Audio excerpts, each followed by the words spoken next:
to the NXT Podcast, your home for weekly NXT reviews and insight. The beautiful part of NXT is that when one dream ends, another dream begins. Find all of your NXT news, recaps, and analysis right here. So with that being said, we only have one question for you. Are you ready? We thought so. Let's get the show started right now.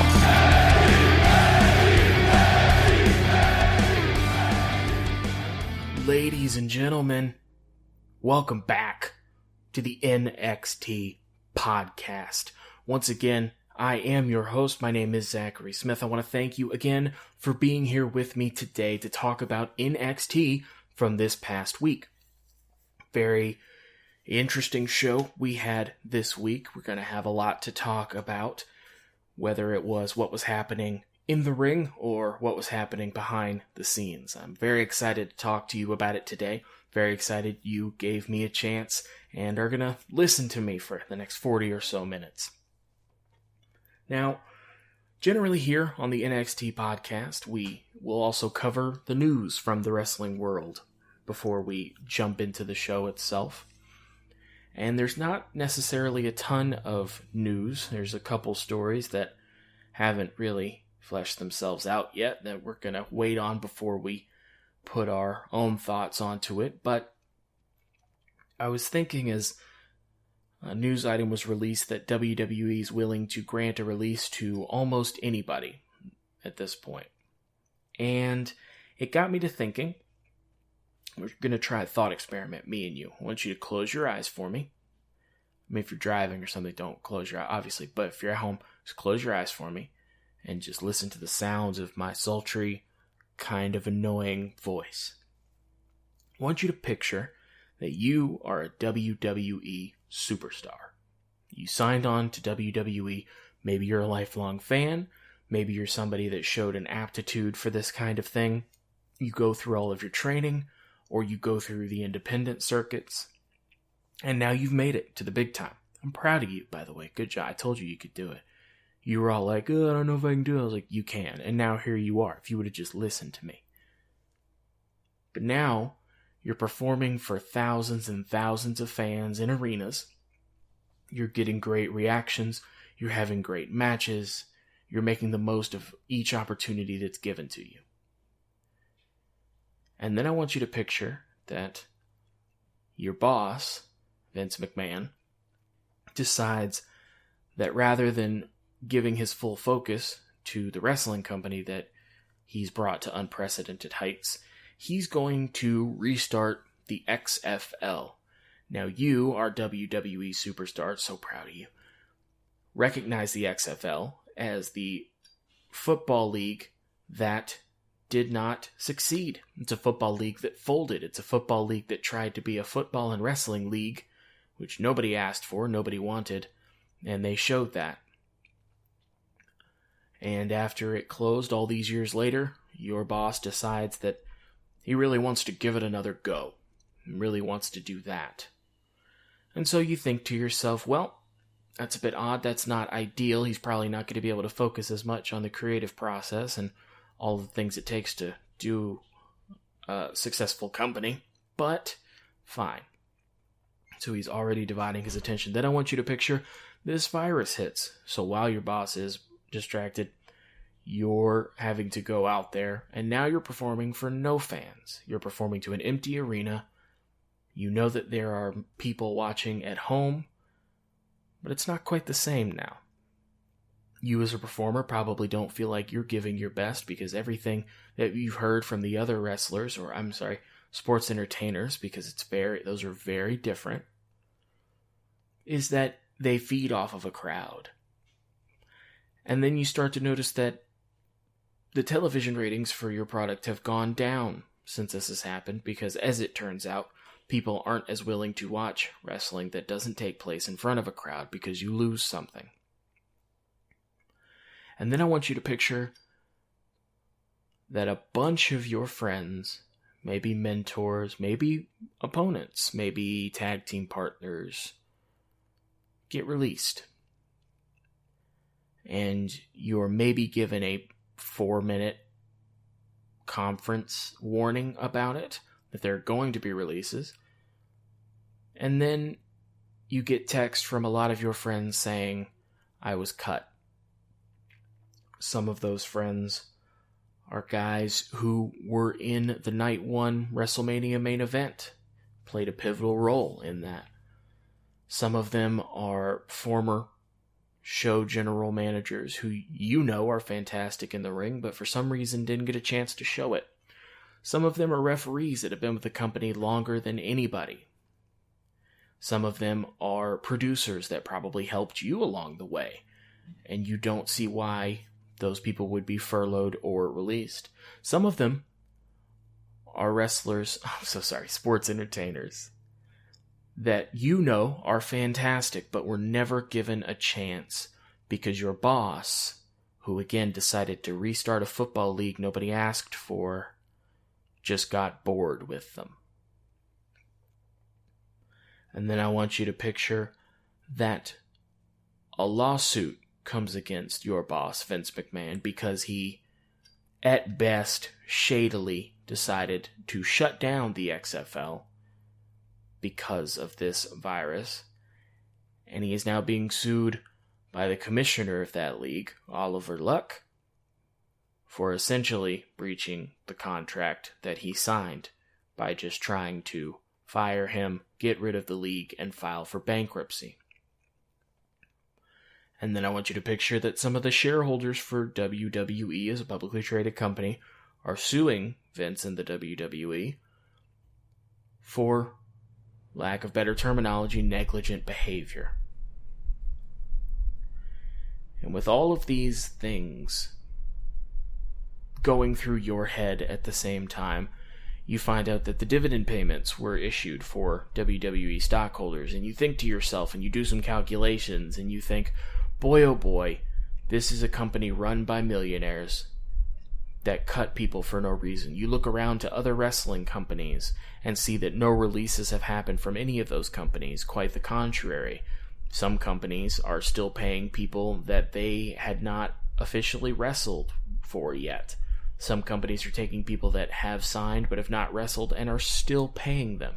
Companies that do not do as well as the company you are in, because it's the right thing to do. Meanwhile, your company has just cut a lot of your friends, maybe mentors, maybe referees, maybe opponents, maybe partners, for no apparent reason other than to save money that they didn't need to save, while they continued to get richer and richer based on your hard work.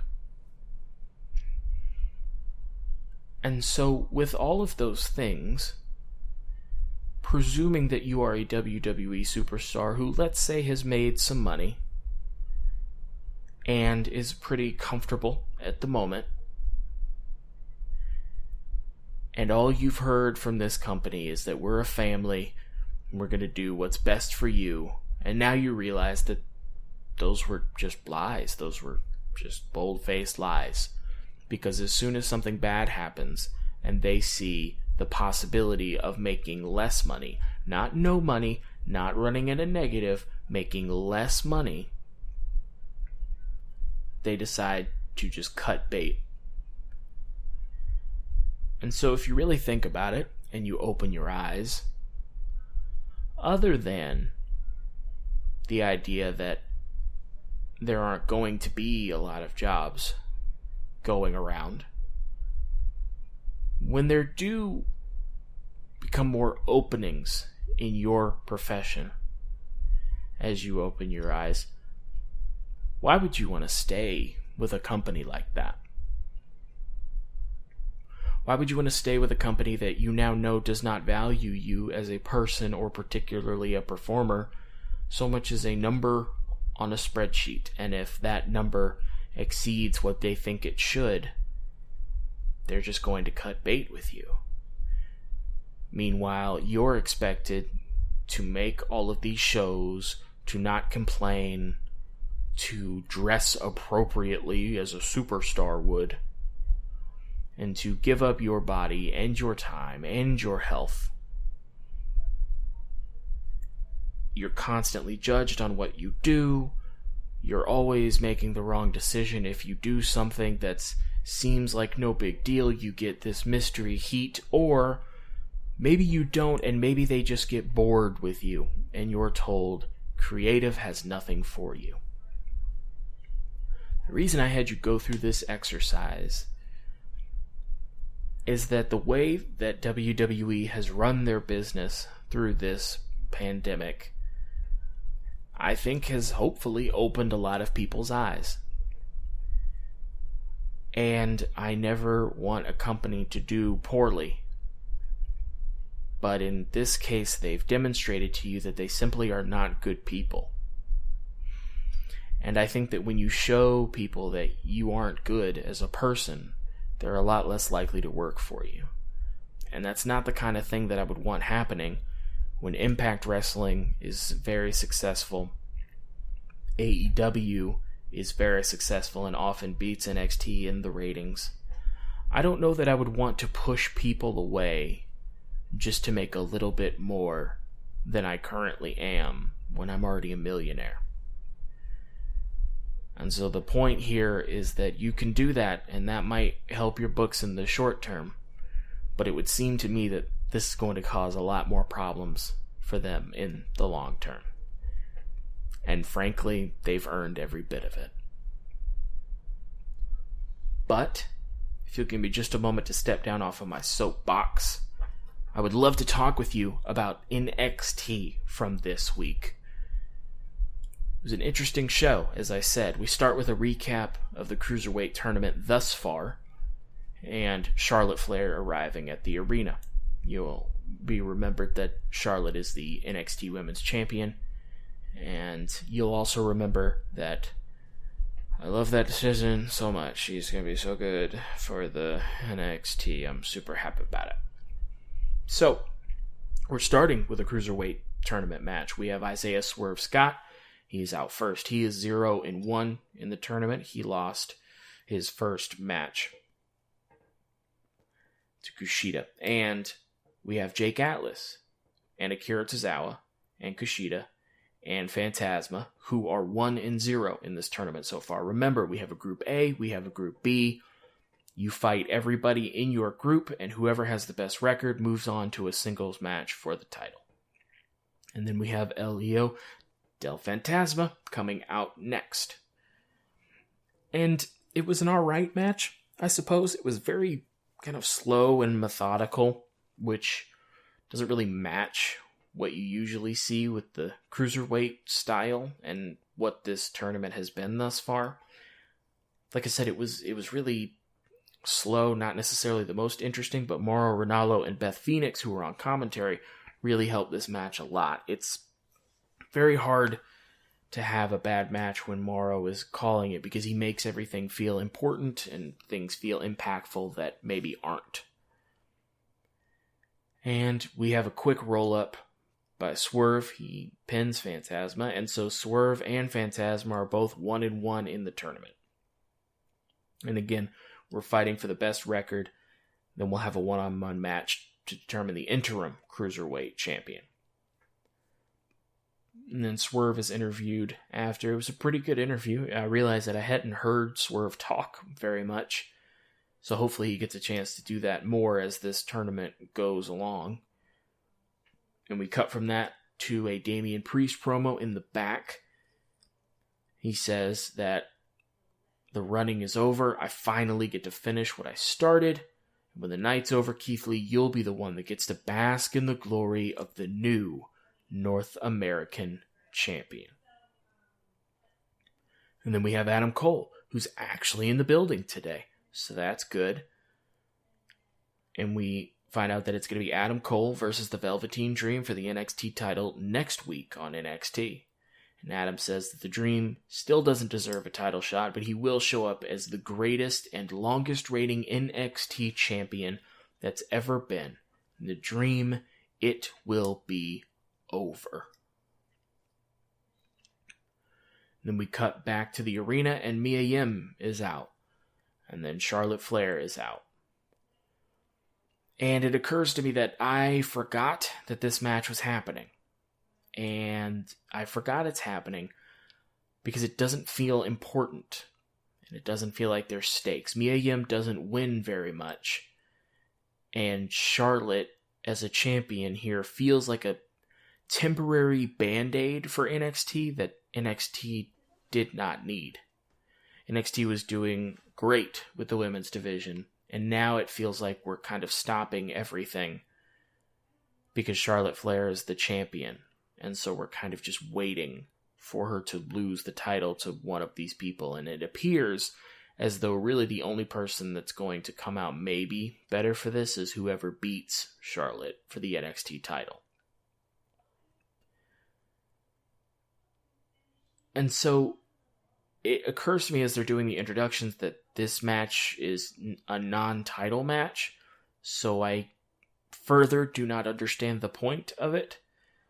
My initial thought when they were setting this up was that this was going to be a title match and Mia was getting the first shot at the women's championship, but apparently it's just an opportunity for Mia to prove herself.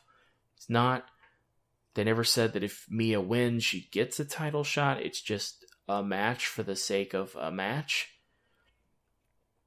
And so there's a couple of interesting spots. I suppose Mia Yim, as she's being thrown into the ropes, catches herself on the top and middle rope like Andrade does to taunt Charlotte, because Andrade and Charlotte are engaged, so that was funny. And then it was an okay match, and then Charlotte locks in the figure eight and Mia Yim taps out. So the notes that I wrote down is that the figure eight is a kind of a dumb looking finishing move. It doesn't seem like you arching your back would increase the pressure on that hold, and it just feels like a contrived way of reminding you that she is Ric Flair's daughter, but her own person, which it does not accomplish either. And so this match had no stakes. It was not important. And now Mia Yim does not feel like a bigger deal like I thought the point of this was. Mia Yim now feels like a character that's not ready to be anywhere near the title picture, which is what she felt like before the match. So Charlotte gave her a chance in this story that we're telling, and not only did Mia Yim not win, she didn't step up to the plate at all, character-wise. It never felt like Charlotte was in danger in this match. Several times she would go for a cover, only get a 2 count, and Charlotte would be smiling. And that came across as somebody who is not worried that the babyface is fighting against them. They're sure that they're going to win, and they're not worried about it. And character-wise, for Charlotte, that makes sense, because she's a heel, so that works. But for Mia, if you're thinking about it, this is the biggest match that she's had in NXT.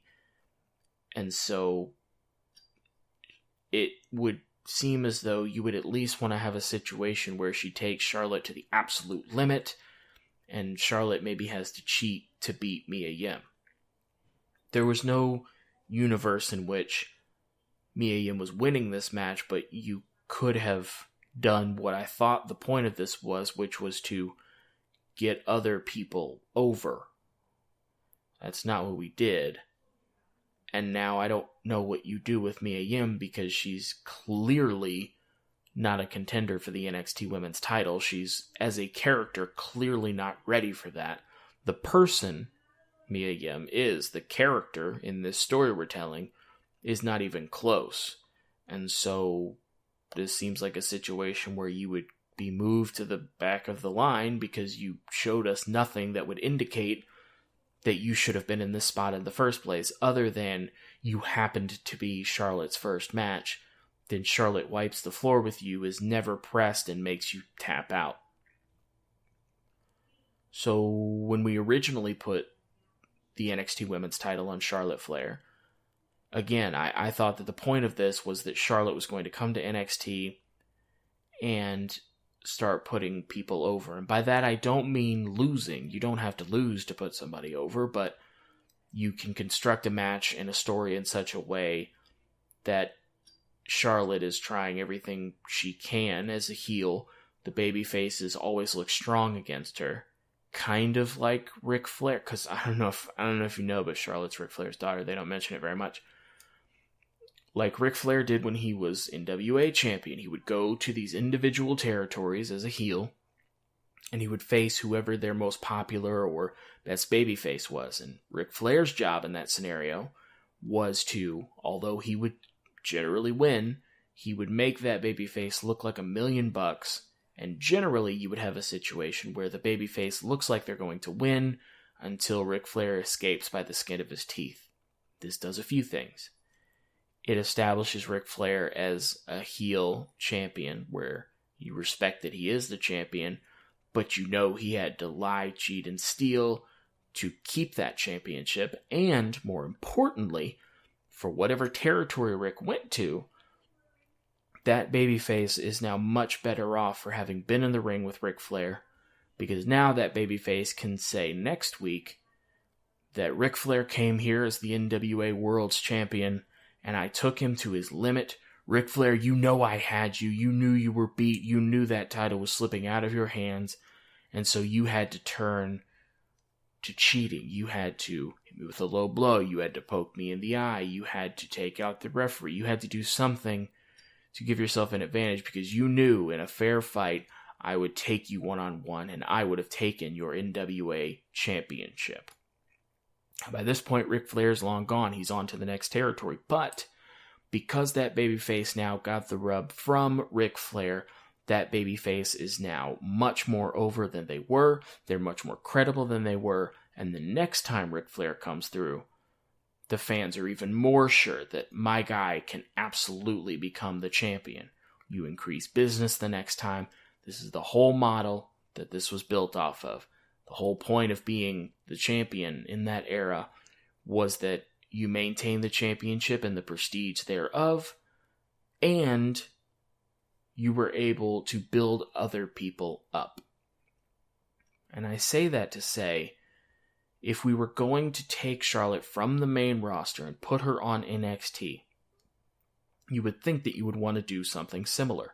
You now have a main roster competitor who started on NXT. She's the first two-time NXT Women's Champion. And you have a situation where you have an opportunity for Charlotte to take all of her skills, which are substantial.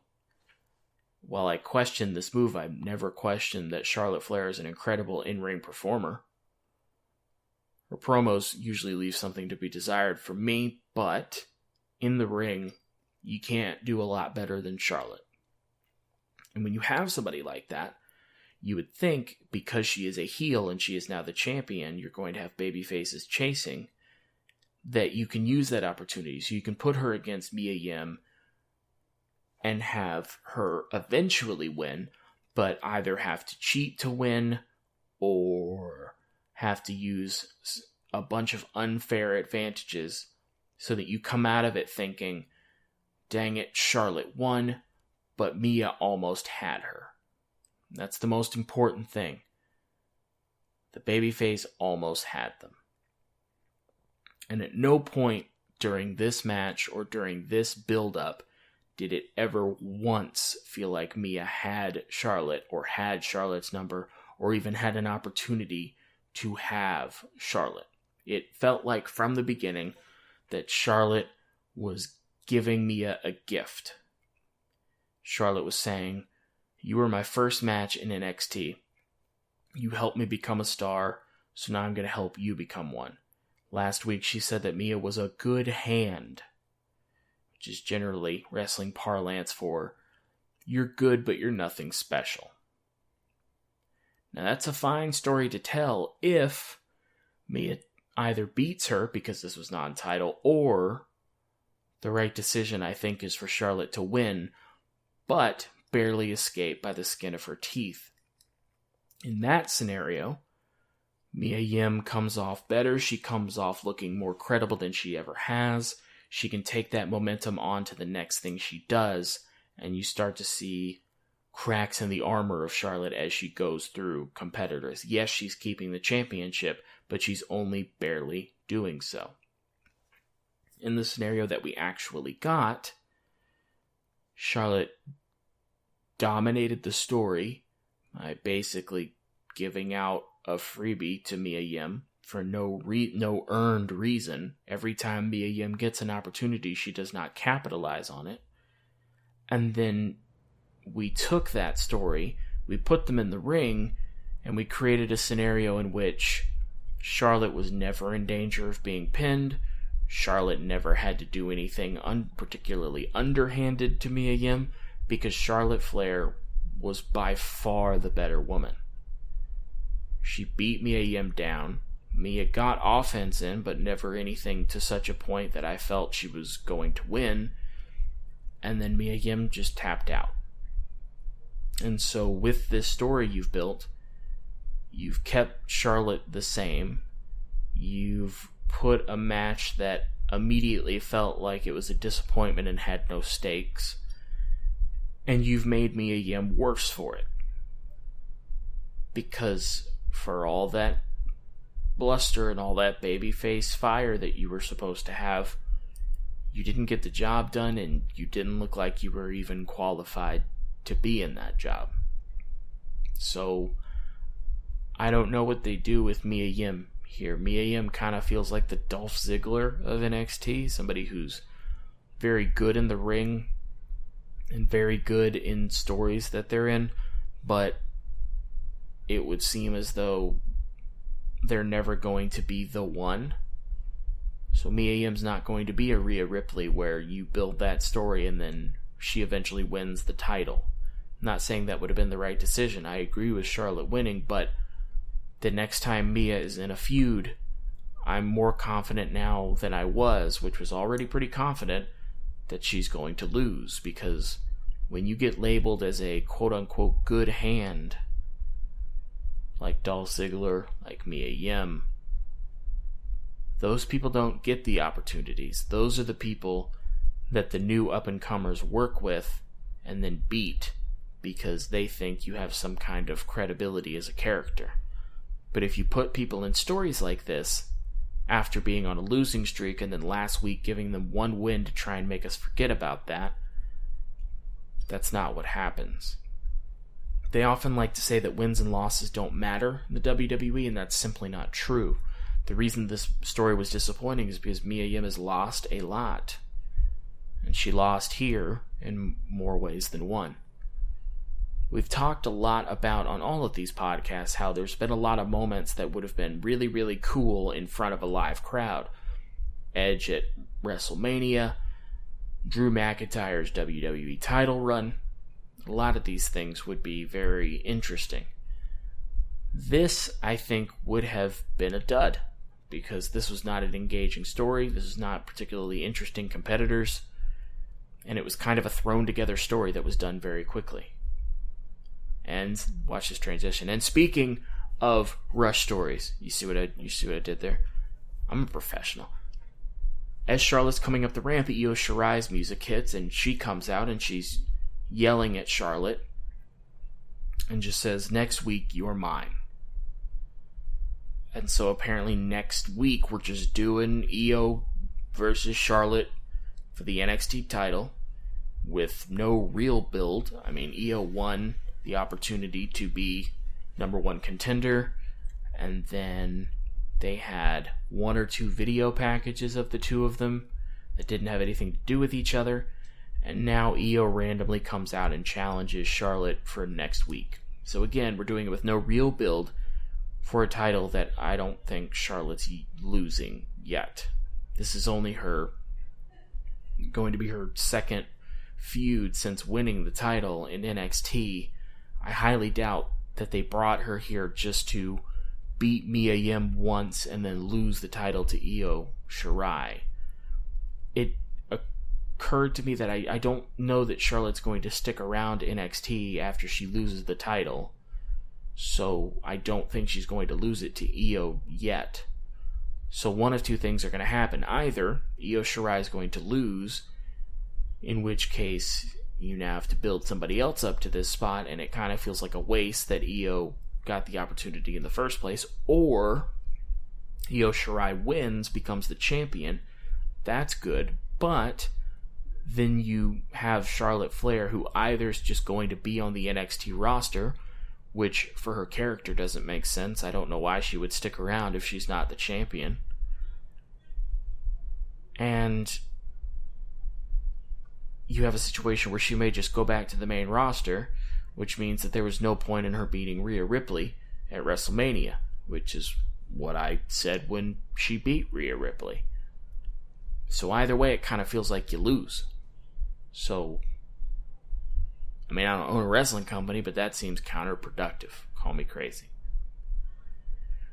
And then we get a Killer Cross video package with Scarlett. Pretty standard for them, and then flashes on the screen next week. So I presume that's going to be his in-ring debut. I don't know if Ciampa is going to be back from the attack, if we're going to go through that, or if he's going to have an enhancement talent to kind of run over. But I'm definitely ready to just see this character now. The promo videos have all been roughly the same, except for the attack on Ciampa, and they were effective the first few weeks, and this time I kind of felt my eyes glaze over a bit just because it's a lot of the same images, a lot of the same everything. This one had Scarlett doing the actual promo, so that was better, but I'm definitely ready to see this character, or rather these characters, in the ring. And so hopefully we get that next week and we'll have an actual character, not just a video package. And then we have a Keith Lee promo in the back. He's talking very softly.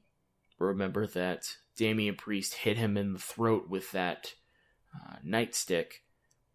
And so Keith Lee says that he has a bruised larynx. Says he's hurt, but he says that you want to live forever. But he says that Priest will live in infamy when you go through this beating that I'm about to give you. And so we have Tony Nese out next. This is our second Cruiserweight title tournament match. And then we get Drake Maverick out next.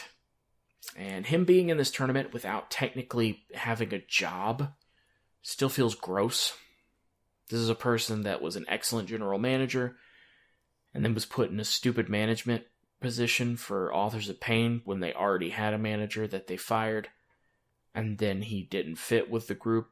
Somebody just thought it would be funny because you guys get it, because he's short and they're tall. Do you guys get it? No, you guys didn't get it. And then he's released for no good reason. And then he puts out a video on Twitter just going through his very raw, very real, very touching emotions about being released. And happens to mention that he is in the Cruiserweight title tournament and he's still going to fill those obligations. And WWE saw fit to use that, because of all the attention it got, to craft a story during this tournament. And the thing is, Drake is either going to lose in this tournament, which means that he's just fired and you did this story for no reason, or you pay off this story in the only way that you can, which is that Drake Maverick wins the tournament, wins the interim Cruiserweight title, and then presumably gets to keep his job. But that feels weird when you have other performers that were released that aren't getting the same chance in storyline. So whichever way you do it, it just feels gross. It feels gross to have him still in this tournament, risking his health for something that's not promised, and a job's not promised. They're just going to use this for a bit more traffic to their show. And whichever way you go with it, it just feels bad. And I feel bad for him, because he's doing the right thing. He's fulfilling his obligations, but he's doing so for a company that clearly doesn't care about him, doesn't value him very much, and just happens to want to leech off of the popularity of a very emotional video that he put out after he found out he was fired during a pandemic. But here we go, I really want to be Cruiserweight champion. And they're having the match. It's a very good match. Drake's a really good wrestler, and I don't understand why they didn't let him wrestle before. He was almost never in the ring. He was doing a bunch of 24/7 championship stuff, which devolved. It was very good when him and R-Truth were going back and forth, but then they would have mobs of people chasing the one 24/7 champion, and so he never really got a chance to actually wrestle. He was just performing in skits, and he's good at that as well, but he's an excellent wrestler, and I had forgotten that because it had been so long since I got to see him wrestle. But we have an excellent match where Tony Nese is beating on Drake Maverick, and Drake is selling very hard and having to fight back just to kind of try and stave off Tony Nese, who's bigger and appears to be stronger. And so we end up with basically Tony Nese is sitting on the top rope, and Drake hits a wheelbarrow bulldog from the top rope, which looked excellent. Seems like it would be a hard move to pull off for both guys, but he hits it perfectly, and Drake Maverick wins, and he improves to 1-1. And then one of the commentators says that Drake Maverick is still fighting to keep his job in the WWE. Again, gross. And then we have a Drake Maverick interview, and then he says, "I did it. I told you I would. And Kushida, you're next. I'm not leaving because I love this, and I'm not stopping until I'm the Cruiserweight champion." And for as gross as this story is, Drake Maverick comes off like a real person going through something real, because that's what it is. And he comes off as more of a star than he ever did in WWE. So, if he does get a job with WWE, again, gross, then he'll have something to launch forward with. And if he doesn't get a job with WWE, which would just be infuriating at this point, he has something to carry on to the independents or to AEW or Impact, wherever he decides to go. So either way, hopefully, Drake Maverick can come out of this better. Not for anything to do with WWE or the creative behind it, but solely because of him and the way that he's been able to deal with this. And so it's main event time.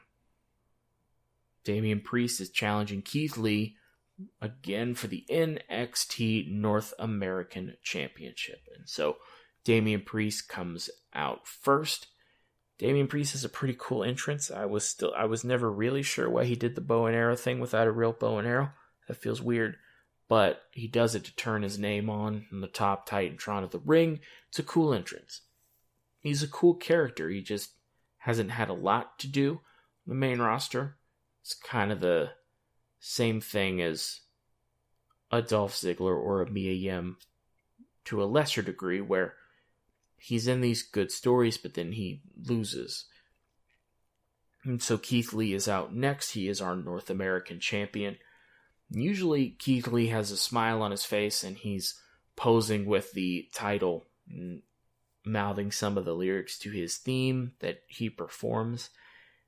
This time he's not doing that. He is holding the championship, and he's walking down to the ring. His eyes never leave Damian Priest. He looks real pissed off. He looks like a guy that was attacked by another guy and now wants nothing more than the opportunity to beat the hell out of him for what he's done. It really feels like two guys that hate each other. And so we do the introductions of the challenger and the champion. Usually when you do those, both performers will pose after their name is called. In this case, Keith Lee and Damian Priest don't take their eyes off of each other. They're standing very close. It's funny because they can't stand face to face because that's not the shot that they want. So they're facing each other, but they're looking at each other from the side, like when somebody from WWE has to watch a TV and they can't just look at it straight on. But they introduce Damian Priest. All he does is he smiles very slightly at Keith Lee. They introduce Keith Lee. All he does is put the title on his shoulder, stare daggers into Damian Priest, and hand the title belt off to the referee. Again, it really feels like two guys that hate each other. This is actually really well done by both of them. And it's a pretty good story that we've got here. It's been inadvertently set up well with Damian Priest being in the North American title picture, but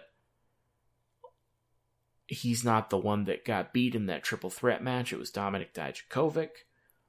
And so Damian Priest as a heel still has a leg to stand on, saying that Keith Lee picks people that he knows he can beat for title matches, and that with a win over Keith Lee, I should be North American champion, and you haven't beaten me. And as the match is going on, Keith Lee is hitting Damian Priest hard, and Damian Priest is flying around the ring to sell for him. It's making Keith Lee look more impressive than he already does.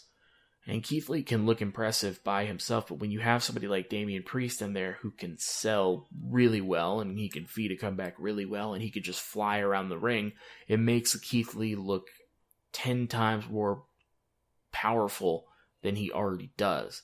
And so you need matches like this where it's competitive, but Keith Lee comes out looking even better than he did, and a lot of that has to do with Damian Priest, so I have to give him credit. Because without Damian Priest, Keith Lee would still be in a good spot, but I feel like it elevated both of them. Imagine that. An actual title match where both people are elevated. Who would have thought? Huh?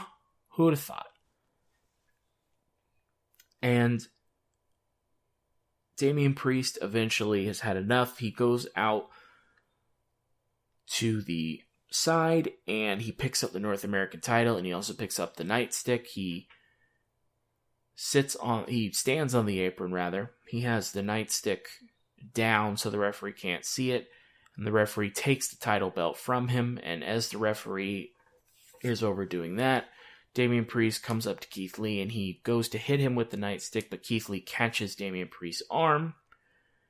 He rises up and says, "I told you I am limitless." He takes the nightstick, he hands it to the referee, and then he ends up hitting 2 power bombs. They were not really spirit bombs, but the spirit bombs basically a last ride, but these were just power bombs. He power bombs him, picks him back up. Not easy because Damian Priest is a big dude. Power bombs him again and gets the 3 count. Keith Lee is still your North American champion. This was an excellent match. If you can only watch one match from this week, this is the one you want to watch. This is the complete opposite. If a live crowd were here, they would have been loving this. They would have been going insane. There was so much great stuff in here, and that 3 count would have gotten a huge reaction. I thought Damian Priest might win. I wasn't sure if they were going to maybe try and put Keith Lee on the main roster, which will happen eventually, but I didn't know if they wanted to continue the story with Keith Lee or if they wanted to kind of move on, but I'm always happy to see Keith Lee winning. He's one of my favorite wrestlers in the world right now. In the ring and on promos, he's fantastic, and sometimes guys just have a special it factor, mythical it factor that you can't quite quantify, but you know it when you see it. Well, I know it when I see it with Keith Lee. And he makes a great North American champion. The title feels the most important it's felt since Adam Cole first won it in the ladder match to crown the first champion. And a lot of that has to do with Keith Lee. It's a situation kind of like when Seth Rollins won the Intercontinental title, where it feels more important because it's on the guy who's usually in main events or puts on the best matches of the night. Keith Lee's a guy who's capable of doing that. And I think the North American title's been great for Keith Lee and vice versa. So hopefully we can continue this story. I'm not sure who's next for Keith Lee, but if he does eventually lose that title, I'll be very interested to see him on Raw or SmackDown as well. Hopefully they don't misuse him or forget he's there, or get bored of him, or decide he's not over enough, or decide he's not a good locker room guy, or decide that he's not giving them what they want in the ring but not telling them exactly what they want, or giving him a stupid character, or scripting him so that he doesn't sound like himself, or not letting him do what he does in the ring to get over, or change his gimmick so that he looks stupid and people can't take him seriously, or anything like that. So hopefully that doesn't happen. Hopefully we get the Survivor Series version of Keith Lee, where he's absolutely hanging with the top stars like Seth Rollins, Roman Reigns, eliminating Seth Rollins, just barely getting beat by Roman Reigns. So if that does happen, hopefully we get a great outcome from it. And ladies and gentlemen, with that, that is your NXT show from this week. Like I said, an interesting show, definitely not as good as last week, or certainly 2 weeks ago. There wasn't as much interesting wrestling in the actual ring this week. There weren't a lot of promos to kind of do anything with, but it certainly gave us a lot to talk about, or at least me. And I tend to be a very positive person when I'm watching entertainment. I tend to give the benefit of the doubt. In this show, there were just a lot of things that were kind of glaring with the creative process and the creative thinking behind NXT and behind WWE. So I hope that next week, with an NXT title match and apparently with an NXT women's title match, that we get a great show where we can just focus on what's going on in the ring and be happy about it. But for this week, at the very least, it gave us a lot of talking points. And as for talking points, I am glad that you joined me here this week to allow me all those talking points, to allow me my rant. Thank you for closing your eyes at the beginning and picturing it with me. Again, super duper proud of you for making it. Sorry about all those releases. If you want to join in the conversation before next week, you can hit me up on Twitter. I am Zach NXT, ZACHNXT on Twitter. I got a few people over there now. They'll send me a message when something interesting happens in wrestling, and we'll talk about it there. Some of those things have ended up on the show. If you have questions, comments, concerns, if you just want to tweet me and say, hey, what's up with this stupid thing that just happened? Be happy to do that too. Again, ZACHNXT on Twitter. Ladies and gentlemen, thank you once again for joining me here and allowing me to come into your homes through your devices. I have been Zachary Smith. You have been fantastic, and I hope you have a great rest of your day.